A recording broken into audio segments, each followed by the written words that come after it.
आज के दिन में बैंक निफ्टी ने जो नया हाई बनाया उसके बाद तो मार्केट में क्या होने वाला कुछ समझ में ही नहीं आ रहा है, तो उसके बारे में बात कर लेते हैं।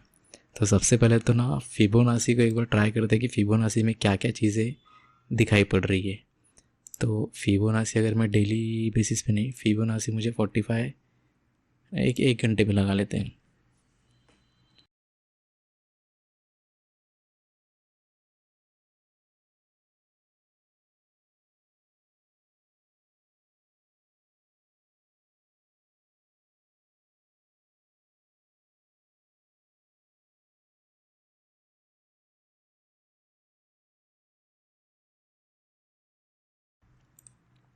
फिबोनाची लगाने के बाद में ऐसा समझ में आ रहा है कि ये वाला जो वीक वाला पॉइंट है 26 अक्टूबर वाला, यहाँ से आज तक का जो ऑल टाइम हाई है, यहाँ पे लगाने पे समझ में आ रहा है कि ये वाला जो पॉइंट है 23% वाला, यहाँ पे इसने एक बार सपोर्ट लिया है और पिछले पास्ट में भी यहाँ पे इसने सपोर्ट लिया था यहाँ पे और यहाँ पे।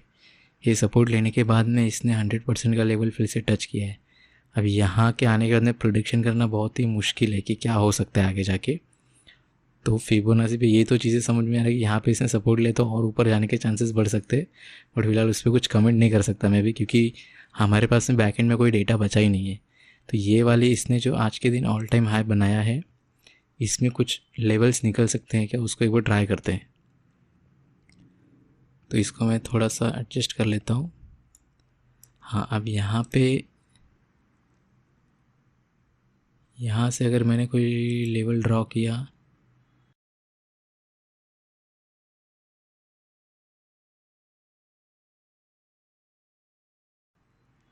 यहाँ के आसपास कुछ नहीं, यहाँ से तो कुछ नहीं बन रहा है। एक्चुअली इसने जो रेंज वाला इसने जो यहाँ से जो रेंज बनाया है, एक नया रेंज बिल्डअप किया ये वाला, इसके बीच में शायद से बैंक निफ्टी हो सकता है। अभी चीज़ें कुछ भी श्योर नहीं है क्योंकि मार्केट का जो पैटर्न है वो कुछ भी समझ में नहीं आ रहा है। ऐसा लग रहा था कि सपोर्ट रेजिस्टेंस लेने के बाद में वो ऊपर नहीं जाएगा, वहाँ से मार्केट नीचे जाएगा। ये वाला जो आप देख सकते हो, ये वाला जो पॉइंट है इसका, ये वाला, और इसने यहाँ पे भी एक लिया था रेजिस्टेंस, ये 2 पॉइंट, और ये जो तीसरा वाला पॉइंट था यहाँ से तो श्योर शॉट था कि मार्केट को नीचे जाना था, लेकिन बायर्स बहुत शायद उसको लेके जाने के उस मूड में नहीं थे। तो ये वाला चीज़ें यहाँ तक तो ऐसा ही समझ में आ रहा है कि अभी तक ये रेंज इसने ब्रेक नहीं किया है, आइदर ये वाली लाइन और या तो फिर ये वाली लाइन। अभी आज के मूवमेंट के हिसाब से देख करके लग रहा है कि कल कुछ तो चीज़ें हो सकती है।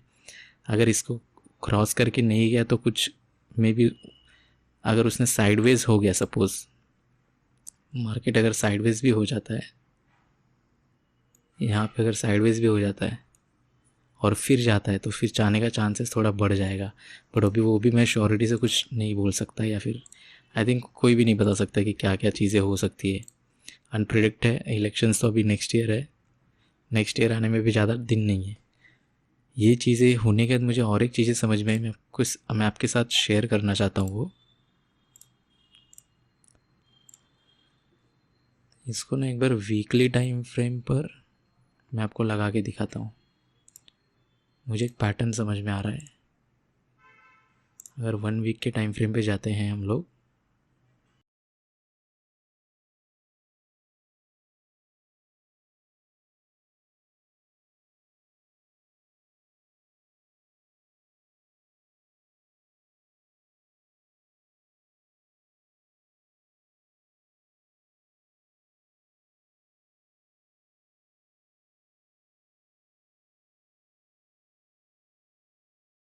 हाँ, यहाँ से ना मुझे ना एक ही पैटर्न ये समझ में आया कि यहाँ से एक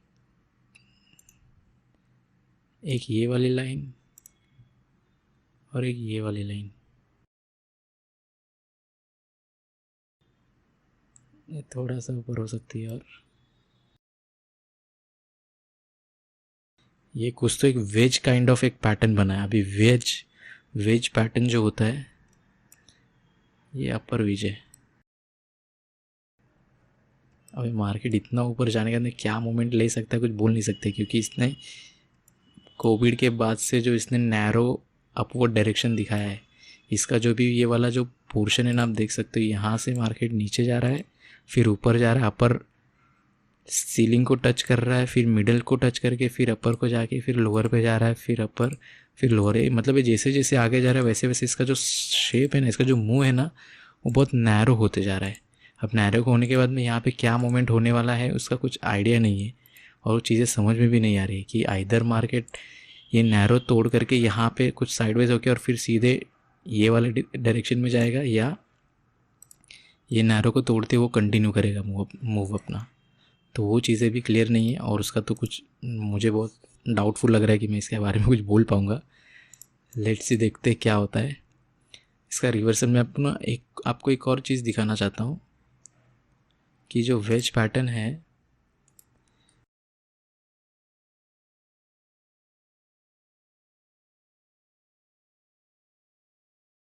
साइड बाय साइड ना वेज पैटर्न में भी देखना चाहिए एक बार कि क्या चीज़ें समझ में आती हैं क्या कुछ।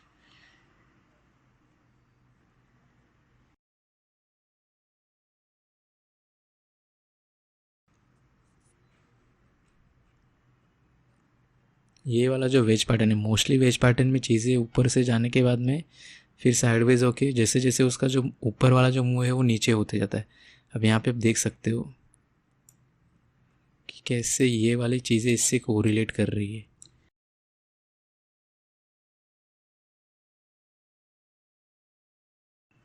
देखिए ये वाला जो वेज का पैटर्न है, अपर पैटर्न, यहाँ पे भी अपर पैटर्न इसने बनाया है।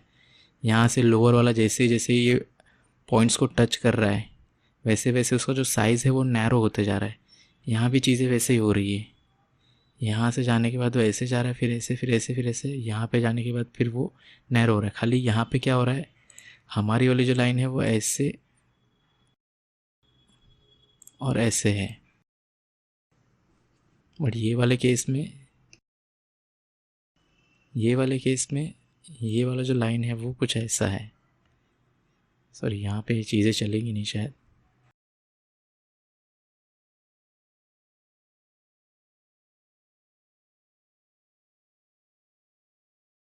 तो यहाँ पे ज़्यादा सिमिलैरिटी मुझे बहुत ज़्यादा लग रहा है इसमें कि यहाँ पे क्या हो सकता है। तो ये मुझे एक चीज़ें समझ में आई, इसलिए मैंने आपसे शेयर किया। लेट्स सी, देखते क्या होता है। जब तक कोई डेटा नहीं बनेगा, मतलब मैं आपको यही कहना चाहता हूँ कि जब तक कोई डेटा फॉर्मेशन नहीं होता ना, तब तक अभी आगे की चीज़ें क्या हो सकती है कहना बहुत मुश्किल है, क्योंकि हिस्ट्री के लिए कुछ डेटा ही नहीं बचा है। जैसे ही उसने बैंक निफ्टी ने ऑल टाइम हाई बनाया, इमीडिएट उसका जितना भी पास्ट हिस्ट्री था वो रिपीट होने का चांसेस बहुत कम हो गया। आगे क्या होने वाला है उसके बारे में डिस्कस कर सकते हैं हम लोग। तो यहाँ पे तो अभी मुझे कुछ भी समझ में नहीं आ रहा है कि क्या हो सकता है। ये वाला जो भी पैटर्न था इसको शायद ये रिपीट करे। लेट्स सी, आज के लिए इतना ही। कल के वीडियो में बात करते हैं कल के बारे में। Thank you so much.